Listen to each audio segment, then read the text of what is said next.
Tiffany. Oh, I know. The things that girl teaches me. Yeah. Yeah. It's like, it's out of the three, I reckon Henry is the most cunning and intelligent and the biggest sponge out of the other two, because it's like he just fully absorbs everything. The other two are just in their own little world. So yeah, it is what it you is. don't even think they're listening. I was talking about you. He's watching too, Spencer. Good morning, Spencer. You're a little shit, Spencer. No, he's got COVID at the moment, the poor bugger. He's like, he gets it bad, eh? Is he really out. sick? Yeah, pretty bad. I reckon he's the one that milks it the most too. Yeah, I'm Still talking about you, listening, buddy. Spencer? Yeah, he is coming up saying, "What are you saying about me?" I'm saying you're a pussy. Good morning, everyone. Morning, Sean. Good morning. Whoever the rest of them are. Restream must have done a reset or something, because heaps of names aren't popping up these days. I can see Mark. I can see Mark's and Sean's names come up. I can only see Sean and Mark. Yeah, they must, because they're on my profile. If you guys are new to Facey, up above my head, there's a blue link called chat.restream. Can you click on it and just give yourself permission? Just put your name up on screen for me so we can show things like this instead of things like this. We like to know who we're talking to. Yeah. Good morning. Good morning. What's going on? Welcome back to round 2 of Q&A for the year. I was going to say the week. I don't even know where I am. We're on a different time slot, different day. Everybody realizes, those of you who are avid listeners, Sheik, what's his name on YouTube? If you're there, man, can you please Tuesdays make sure now, you say hello? Yep, that's right. We probably lost you, Sheik, so we won't be getting any questions about crazy shit. So, anyway. Yeah, it makes good entertainment. That's right. How are you, Carls? You good? I'm really good. Yeah, really, really good. Just getting back into the swing of things, and it's good. It's good to get back into routine, right? Yeah, it is. I actually enjoyed a little bit of getting a bit loose on Chrissy with not having routine. I thought it was pretty good, but yeah, definitely having that structure back is really cool, and especially for the guys and girls in our academy as well. It's like we can see them pumping now that they've got the routine back, and obviously the coaches are back and the questions are getting answered really good. So, it's really good. I feel like this year's organisation for the start of this year has been really good. So, and I haven't put too much pressure on myself. I was saying that last week to Ezra. It's like I've reversed engineered my goals this year to say, yeah, I've got them, but I'm not going to go and smash myself and put so much importance to this first month. I'm just going to let the momentum go. So, it should be pretty good. Yeah. As always, guys, if you've got any questions, chuck them in. Hey, Mike, it's Ben. Every time I click that, you done it, buddy. Look at that. You done it. Well done. He has done it. Yeah. Excellent. No, Betty, you done it, mate. Well done. Hey, Ange, good morning. Good to see you here. Ange is off to a flying start. I don't know if you saw a little post on the group yesterday. She's been very accountable with the steps, and I think that was something we talked about when we first, before she came in, was as a struggle of hers. So accountability is really good. So it's good to have you on board, Ange. All right, let's get cracking with question 1. What was that? All right. What's that? About to eat, mate? What are you about to eat? Nah, it's baby's fruit bar. Just bear with me, guys. Baby's already up this morning, so this is going to be protein bar. Nothing but Quest protein bars for the baby. Huh? But it just shows, like, if baby comes into this, it just shows that us mums are on duty, like 24/7. Right. It doesn't stop, but it's reality, right? So never stops. Exactly. Yeah. Pop a question in the chat box whenever you are, whenever you can. We'll be more than happy to answer on the spot. All right. First question today was, will I still lose fat if I increase my calories? Carl, you want to crack that first? Yeah. So it depends where your maintenance level is at. You need to be, obviously, if you want to lose fat, you need to be in a calorie deficit, meaning, what you're fueling, you need to be burning more than. So you need to find your maintenance level and go with it. That's why it's so important to know how to track your nutrition efficiently. Yeah. Definitely. You've got to start out first by making sure that, like you said, maintenance level, getting to the goal weight that you want to be at, and knowing how to track and knowing what foods you got to put in, knowing the importance of protein. If those aren't on par, you definitely won't lose weight. If you're lackadaisic about how you go about things and you don't monitor and maintain, you definitely won't lose weight. And that's not just by increasing your calories; that's also with decreasing your calories too. You've got to monitor it.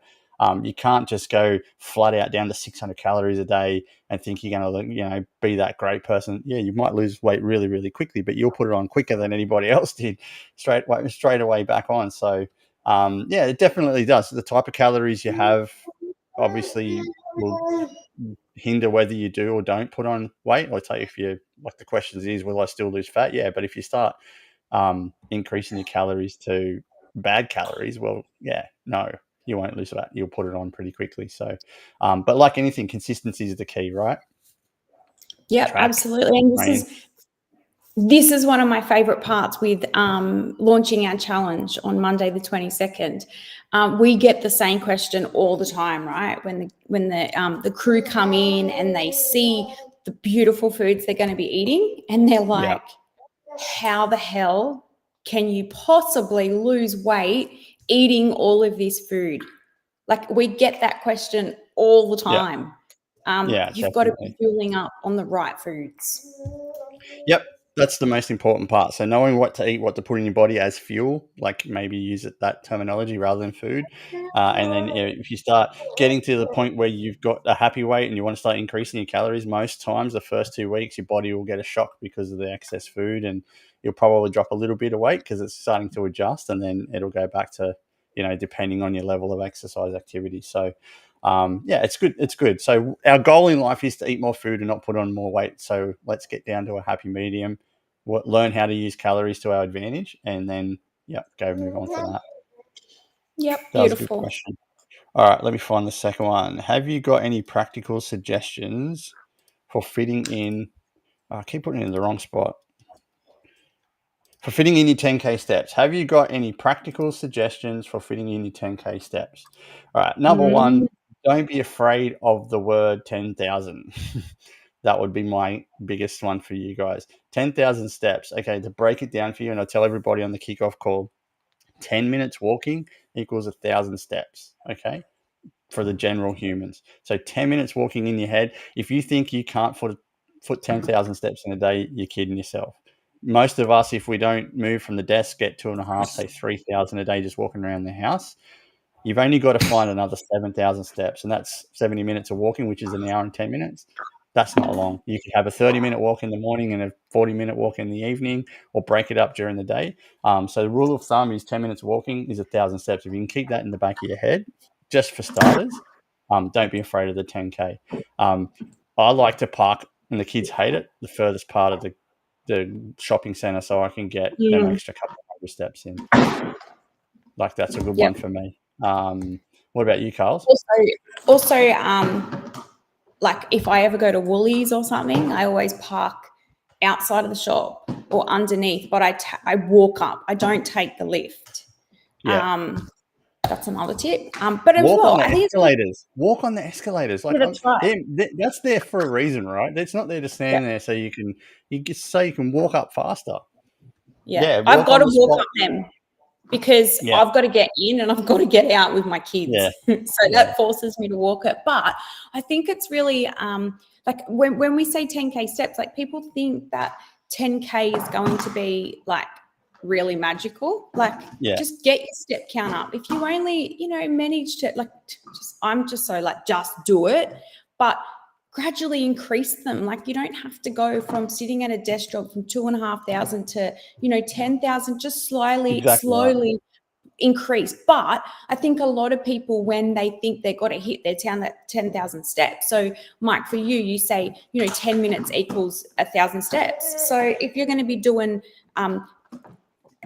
trying to do your steps in one period of time, it doesn't mean that you need to take that large portion out of your day and go and walk on the beachfront or something like that. It's general movement. Like, if you're at home, standing up and going to the toilet, or standing up and going to hang the washing out, that all comes into your step count. So you don't need to be setting this huge portion of your day aside.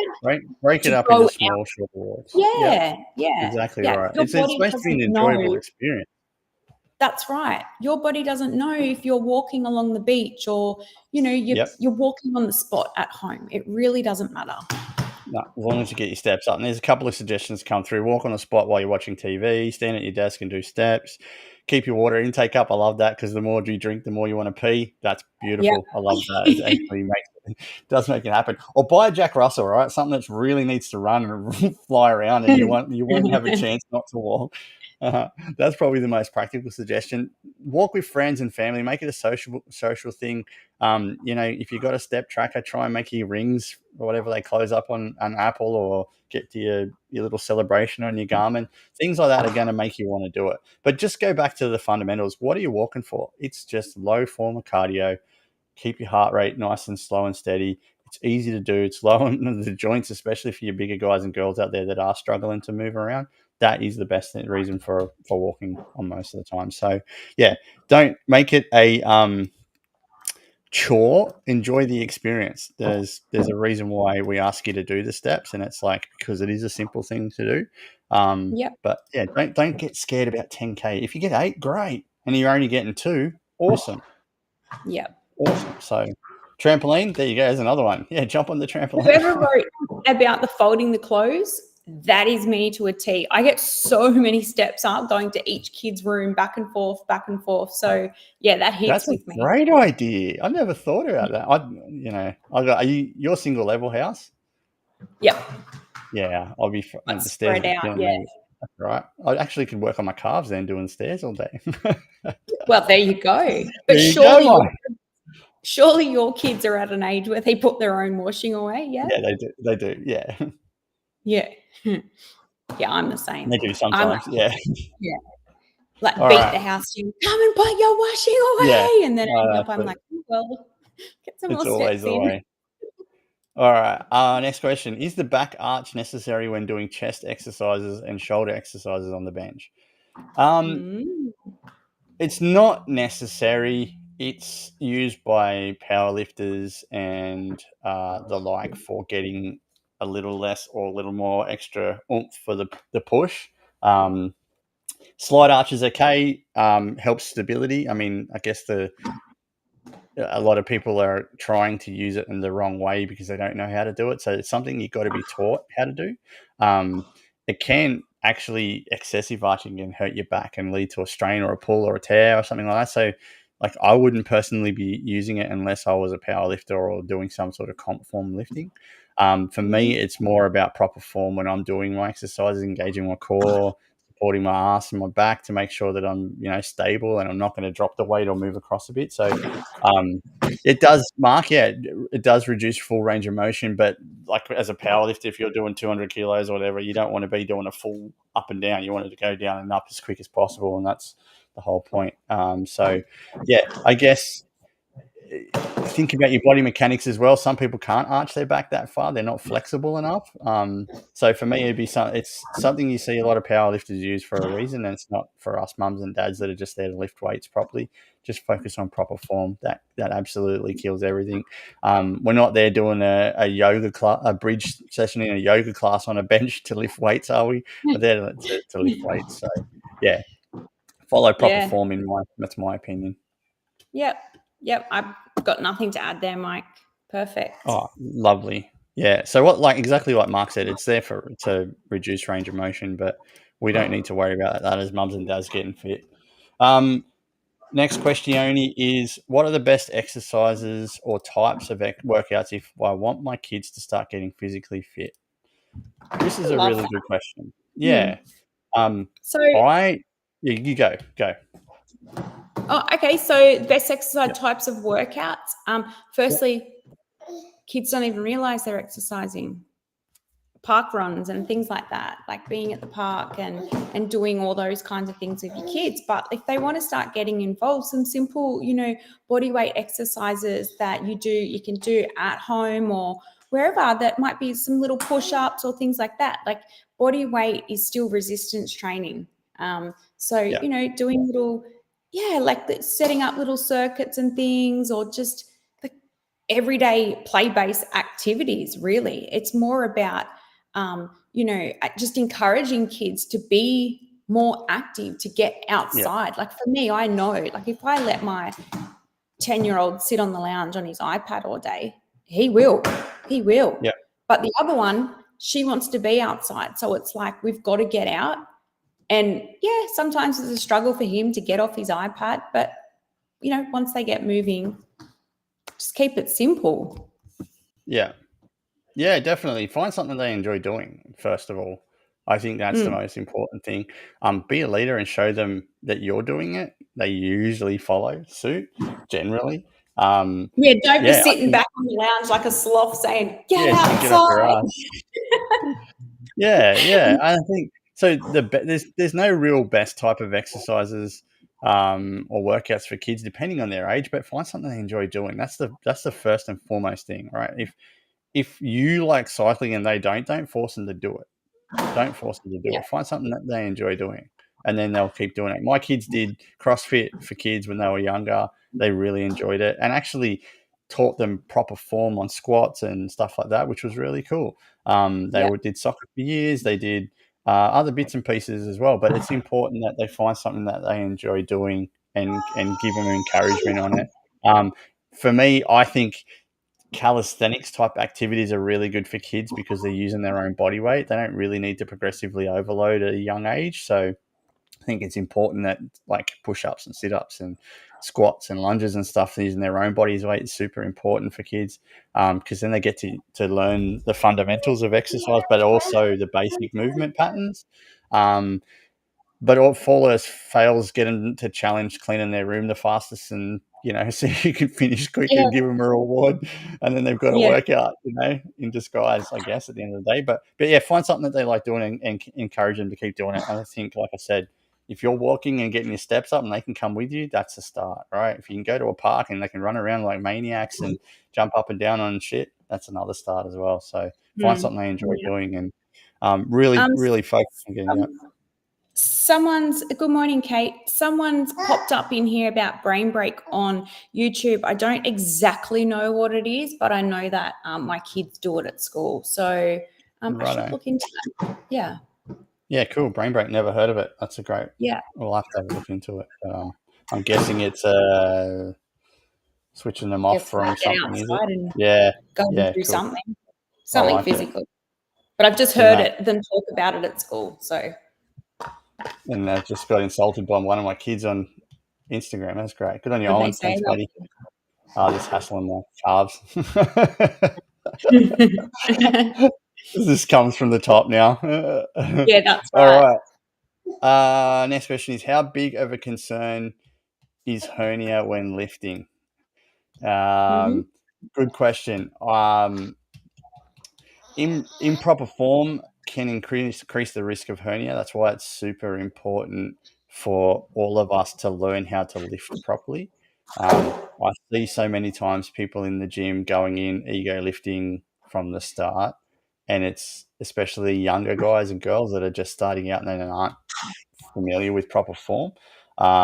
So yeah, this is a good question that probably Troy would be more skilled in answering, but I guess a hernia can come from having damaged core, and if you have improper technique, you can pop your stomach muscle or whatever through the actual abdominal muscle as well. So it is a big concern over a long period of time. But yeah, the only thing you really want popping during a workout is your biceps, not a hernia. So you've got to be, let's focus on proper form. And getting so making sure that, you're warming up. Core's important. Yeah. And there's a reason why. Yeah, there's a reason why big lifters wear weight belts is so they can keep their core intact and not have that muscle burst. So, you get a hernia from lifting really heavy. And you got to remember, when we're putting excessive strain on our body, the first part that we push out on is our diaphragm because we're breathing, and that's connected to our core area. So if that's not stable enough, it'll go boom straight out. So yeah, it's it is a big concern if we're lifting super heavy. So go back to basics and start learning your form correctly. Get your core sorted out pretty quickly. Make sure your movement's right. Mind muscle connection is super important. And then, start finding a PT or someone to correct your form. I think that'd be the first place I'd be going to. Yep. Hopefully that answers that question. Just using proper form, making sure that you're warming up, learning how to your breathing techniques, all of that.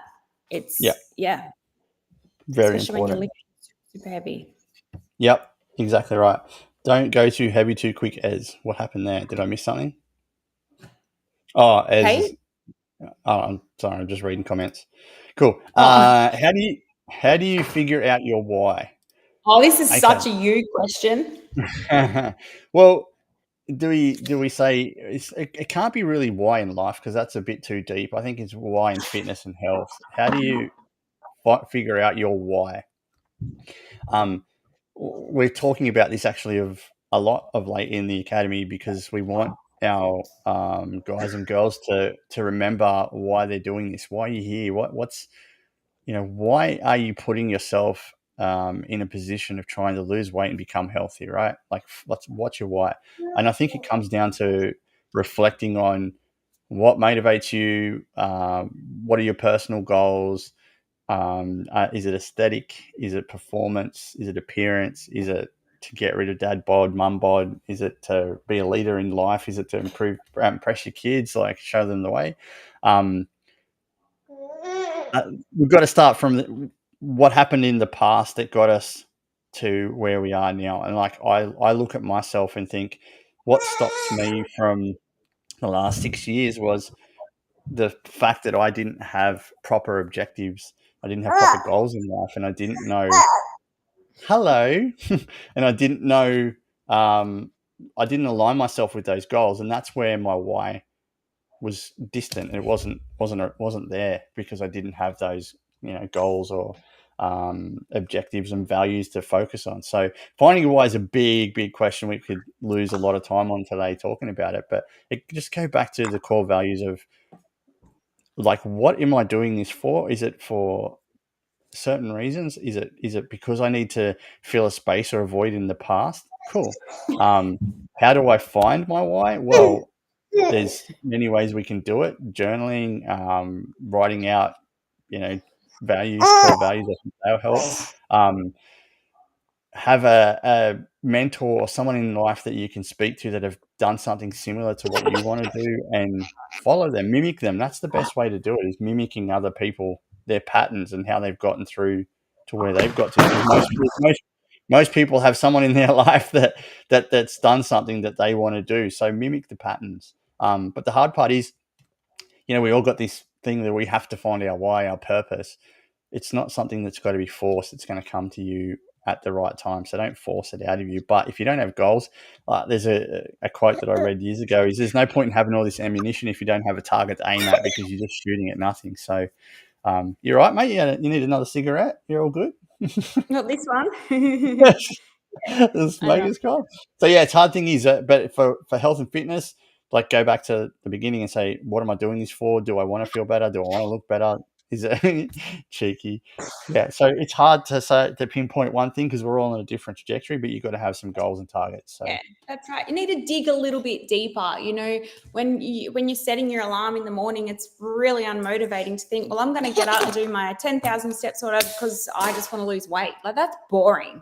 That's not going to get you out of bed. Visualize yourself as, if you're somebody that's, carrying a little bit extra weight and you're feeling really, puffed.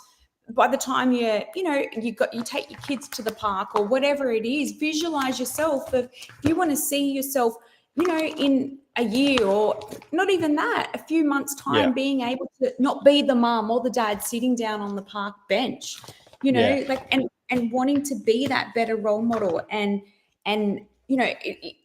showing your kids that living a healthier lifestyle, like all of that kind of stuff, and dig deeper into why that's important, not just I just want to lose weight. Like, have that's a vision. Really motivating. It really is. Have a vision. I see my future me as, I said this years ago, is that see me and Jace in our 80s, still in our swimming togs, doing a podcast, lifting weights. That's how I see myself in 40 years time. Shit, I hate to say that, but that's the truth. In 40 years time, I still I visualize that, and that's my purpose for why I train. Hello. So yeah, it's like I said to you before. Sometimes your why is simply that your favorite genes are playing hard to get, so you need to just get back into them. Like, that's a simple version of a why, but don't dwell on it too much. It's important to have goals and ambition and values. So yeah. Yep. We'll leave it at that. Screamer. All right. This is next question. It's what we do, ladies. Yeah. I love it. Let's go. Is 20 minutes of exercising still effective? Well, yes. Yeah. Oh my God, yes, it is. It's better than nothing.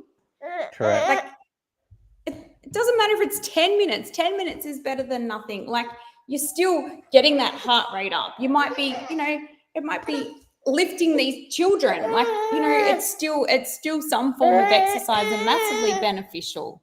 20 minutes over 5 days, that's an hour.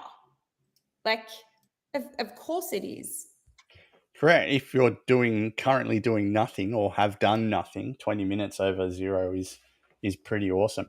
If you're strong enough or in the mind, or you can fit in a really good workout in 20 minutes, like I know a lot of people can do, yeah, great. But be consistent. I would rather someone do, like you said, 5 20-minute workouts. Hey, then, yeah, no, don't be sorry. It's fine. They're not doing a workout at all. So if you can include a little bit of a mix of strength and conditioning and some sort of flexibility or cardio or core in that time frame, great. That's excellent. Absolutely. I guess you can either make a decent sandwich in that time, or you can burn the calories off to eat it in 20 minutes. So, we've lost that. It's much more important. Oh, geez, this is hilarious. Absolutely. So yeah, quality over quantity in my eyes. If you can get an intense enough workout in 20 minutes, you're doing an absolute service to yourself. I think it's super important. Every bit counts. So even the short ones are, beneficial. But like Carly said, they're cumulative over a week, can turn into an hour and a half. Yeah, 20 minutes over 7 days, even, if you can do that. So it's pretty good to do. So yeah, for me, it would be, if you're doing nothing and you're doing 20 minutes, you're doing really, really well. How do I figure out my next fitness goal after I've achieved my current one? Well, this goes back to our why question. What happened on your current goal that you liked that you can either continue on or improve on? That was one thing I'd be asking myself. Maybe aiming for a little bit of a higher target or goal in whatever you've just done. If it's, say, for instance, you do love lifting weights and you want to do a 150 kilo squat and you're currently on 100 kilos, cool. That's a great little fitness goal to have. For me, it was going from running 10K to 20K to a half marathon to an ultra marathon. Like, I just got the bug and enjoyed it. On the other side is reflect on any weaknesses that you had on the last goal that you could improve on, and improve on them and make that even better. Align your new goals with long-term health and fitness aspirations. Stay motivated. I think that's really important, that you have achievable goals. But if you're hitting your goals all the time, I don't think you're aiming high enough. That's my opinion on that thing. So, and it doesn't matter it doesn't matter if you don't have your next goal lined up. Like, that's completely natural. Like, for you, Mike, starting out when you were doing your running, like, I'm sure it wasn't, I want to be able to run a marathon. Like Loz Taylor, for example, comes into the academy, can't even, walk an hour or whatever. Okay, that may not be completely accurate, but and now it's like she wanted to be able to, run 10Ks. Great. Yeah. Be able to run 10Ks. Now she wants to be able to, run her half marathon. Like, once you reach your goal, You're always going to want more. You're not going to, like, this is the thing. People think that they're going to reach the goal. They're going to reach a certain weight or something, and then they're just going to be miraculously happy. You'll want the next best thing if you're driven. Yep. Yeah, 100%. 100%. Right, raising the bar. I actually enjoyed having a break after I achieved my goals so I could recalibrate. But then I sat there and worked out other shit that I wanted to do because I'm a high achiever. But yeah, just go back to what makes you happy. That's, again, for me, is I challenge my stuff on things that make me happy because I want to do them. That's probably the ultimate thing. So, why do some people obtain results faster than others or myself when I'm on the same program or routine? Genetics, Pee-wee. Starting point. Yeah, male versus female. Yeah, different fitness level, different sex, different like you said. Lifestyle. Important thing is, don't compare yourself. Yeah. It's your own. It's your own transformation. It's your own journey. Don't get hung up with, well, she's lost more weight than me quicker than what I have, or she's able to build a little bit more muscle. It's a personal journey. 100%. 100%. So, why do some people attain results faster than others? Just because they're different people. They're different makeup. They don't drink alcohol. They sleep more. They train harder. They eat proper. Like, there's so many different factors that are out there. Nutrition habits. They could have been an athlete from before, and their muscle memories come back really quickly. They're more consistent than you. They follow the program better than you. They don't skip some of the steps. Like, there's so many different variables. So yeah, the important part is don't compare. Like you said, if you keep comparing yourself to somebody else's day 100 and you're on day 1, you're never going to get to your day 100 quick enough. So that's pretty much all I want to say on that. Yep. All right, last question. And why does this always come up? Everyone's hung up on this. Is it true that maintaining a six-pack is much harder than achieving one? I think maintaining anything is harder than achieving it because of the journey, number one. I agree with that. Yeah, because it takes, achieving the goal is awesome because you get to do all these steps along the way. But when you get to the maintenance level, you have to repeat all those boring steps again to continue being at that level, whether it's a six-pack, whether it's running, whether it's cycling, swimming, lifting weights.